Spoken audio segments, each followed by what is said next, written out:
Shalom. First and foremost, I want to give all praises, honor, and glory unto Yahweh, Bahashem, Yahweh Shai, Bahashem, Rachakodash. Double honors to the apostles of Great Millstone, and peace and salutations to the Akim who are tuning to these videos. In this video, I wanted to speak about this random bug out who came up to our camp last week. And he was pretty much going on the same tidbit as the other bug out who came a few weeks prior. And the other one from a few weeks prior, he kept on bringing up Nelson Mandela, because I guess this guy read all of his books and figured that so-called black people should follow in the steps of Nelson Mandela.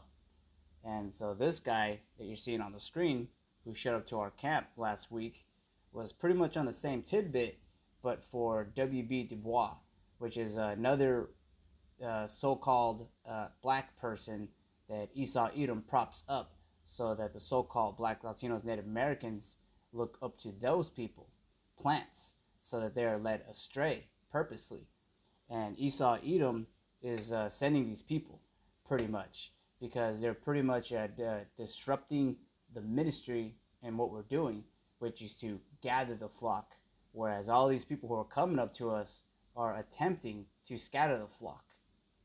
And so you could watch the video yourself to see the tidbit that this guy was going off on, that we should all read the books of W. Du Bois and Booker T. Washington or whatever, as if some of us haven't already.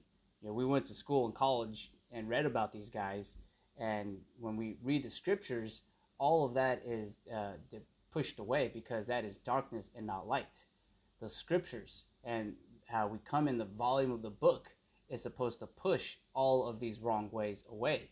And so, because now we know the truth, that we are basically like a bush on fire on a hill, and people can see that. Wisdom makes our face shine, and all these people who come across us will say a few things here and there to try to disrupt our ministry, but ultimately none of them have prevailed. We are tried and refined, and we're going to continue doing this. We even had another person who showed up. He's an officer, police officer, who was in a happy spirit because he saw us, that we've pretty much been out there.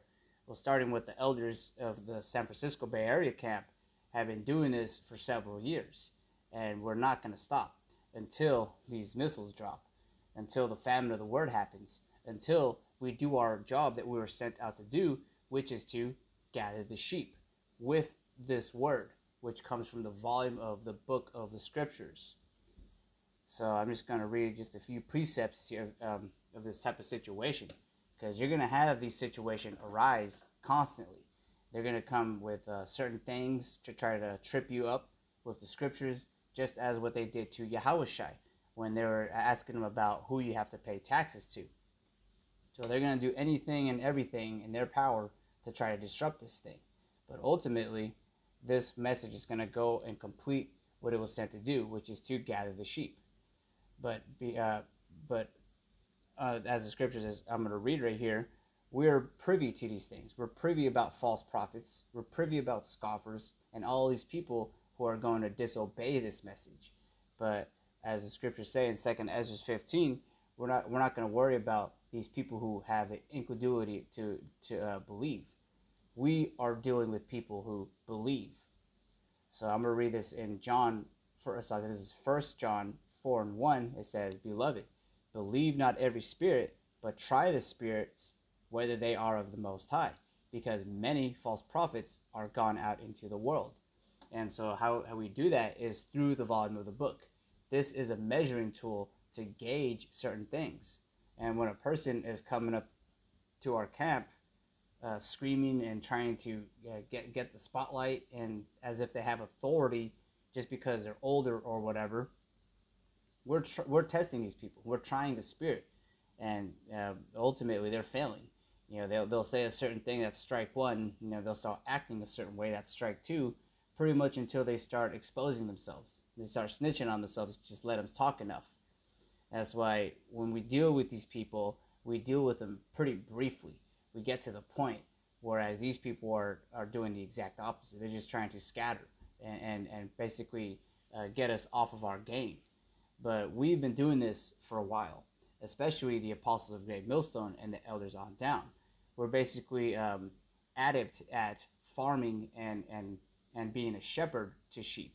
So we know a thing or two on how to stay on point and to speak these scriptures. So this is in Matthew 7:15. It says, "Beware of false prophets, which come to you in sheep's clothing, but inwardly they are ravening wolves." And a lot of these people that have been showing up to camp as of late, they would come all meek and humble, crouching to try to seem like they know something or whatever. But pretty much they start saying a few things, and then they start to expose themselves that they're basically just an agent of Satan. Let me read this again in 1 John 4:1. There's actually some more meat on this one. It says, "Beloved, believe not every spirit, but try the spirit whether they are of the Most High, because many false prophets are gone out into the world." So we've been forewarned about the treacherous place they were in. Wolves, even wolves who are basically in sheep's clothing, they're going to try to take the Lord's elect out of his hands. But I'm going to continue on verse 2. It says, "Hereby know ye the Spirit of the Most High. Every spirit that confesseth that Yahushua HaMashiach is come in the flesh is of the Most High." And that's something that we can gauge just by the gait and the countenance of a person when they come up to us. We can pretty much tell that if they're really about this or not.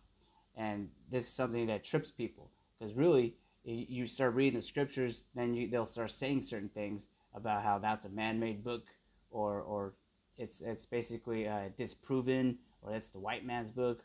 You name it. They got a whole bunch of things to pretty much not believe in this ministry. So this is basically a way to gauge how if we're dealing with a hopeful elect or basically just a scoffer. I'm going to continue on verse 3. It says, "And every spirit that confesseth not that Yahushua HaMashiach is come in the flesh is not of the Most High." And this is that spirit of Antichrist, anti-Hamashiach, basically adverse to the anointed. They are basically our enemies, in a sense, in this spiritual warfare. And so I'm going to continue on. It says, "Whereof ye have heard that it should come, and even now already is it in the world. Ye are of the Most High, little children, and have overcome them, because greater is he that is in you that he that is in the world."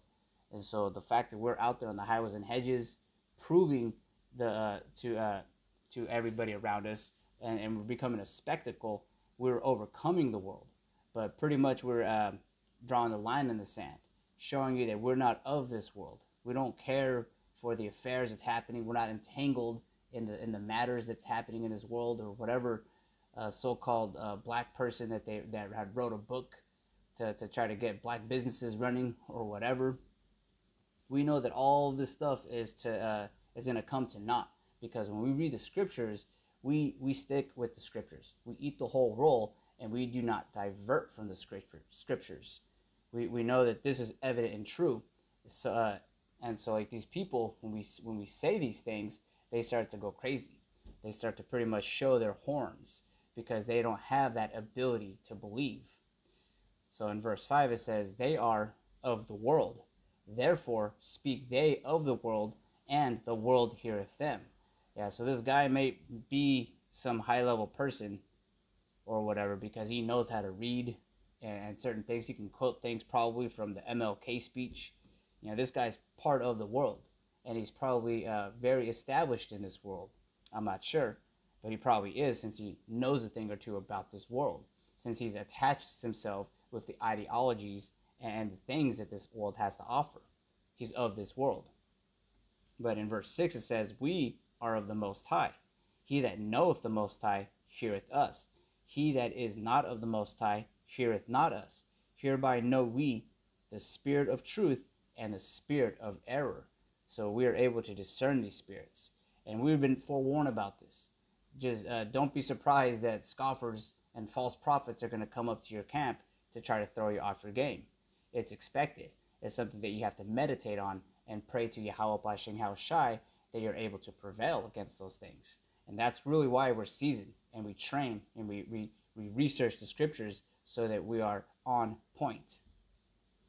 So I guess I'll read this one again. This is Matthew 7:15. It says, "Beware of false prophets, which come to you in sheep's clothing, but inwardly they are ravening wolves."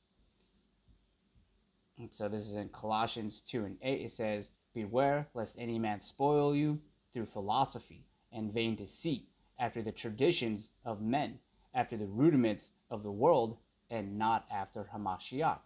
And this scripture is exactly what this guy that showed up to camp last week was trying to do, and the one before him was trying to do. Speaking about Nelson Mandela or whatever. Pretty much, they're not coming in the volume of the book. They're speaking about all these fables that are happening, and they're pretty much entangled in this world. And we don't want any part of it, because we are about prophecy. We're about being delivered out of this place, because we know that this place is going to come to naught. And this is last precept I'm going to read, Matthew 24:11.